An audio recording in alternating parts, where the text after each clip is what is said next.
আমি এখন এখন আপনাদের একটা জিনিস দেখাই, সেটা হচ্ছে আপনার মাচা। ছোটবেলায় কিন্তু এখনো গ্রামে যদি আপনি যান তো মাচা হচ্ছে সমস্ত গ্রামের সমস্ত চিত্র, সমস্ত গল্প যদি কারো নাম দুর্নাম যদি পায় তাহলে কিন্তু এই মাচায় এসে আড্ডাতে হয়। এই এই সেই আড্ডাখানা, এটাও এক ধরনের মাচা। এই মাচাতে বসলাম। ছোটবেলায় কিন্তু এরকম মাচাতে আমরাও বসে থাকতাম। গ্রামের অ্যাসেম্বলি। বিভিন্ন ধরনের গল্প।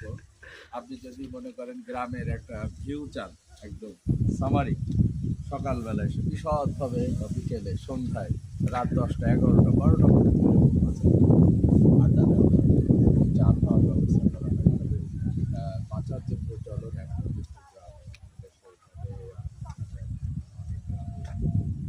হয়েছে। মাচার এই প্রচলন কিন্তু আস্তে আস্তে কমে যাচ্ছে। তবে গ্রামে এখনো কিন্তু এরকম দৃশ্য দেখা যায় যে মাচায় বসে বেশ প্রবীণ মানুষরা বিশেষ করে রাজনৈতিক আলাপ, সামাজিক কিছু কোনো আলাপ, সমাজের কোনো অসঙ্গতি বা সঙ্গতি যাই বলেন না কেন, বিষয়ে কিন্তু বিশদভাবে এই ধরনের মাচায় বসে আলাপ করা হয় বলতে পারেন। এটা এক ধরনের গ্রামের জাতীয় গ্রামের সংসদ, একটা প্রশাসন, ন্যাশনাল অ্যাসেম্বলি।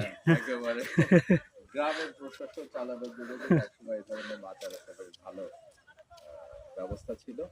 সেরকমই একটা মাচায় বসে সেই ফিলটা আমি অনুভব করলাম। অনেক বছর আগে স্মৃতি রোমন্থনও হলো। সবাইকে ধন্যবাদ। ভালো থাকবেন।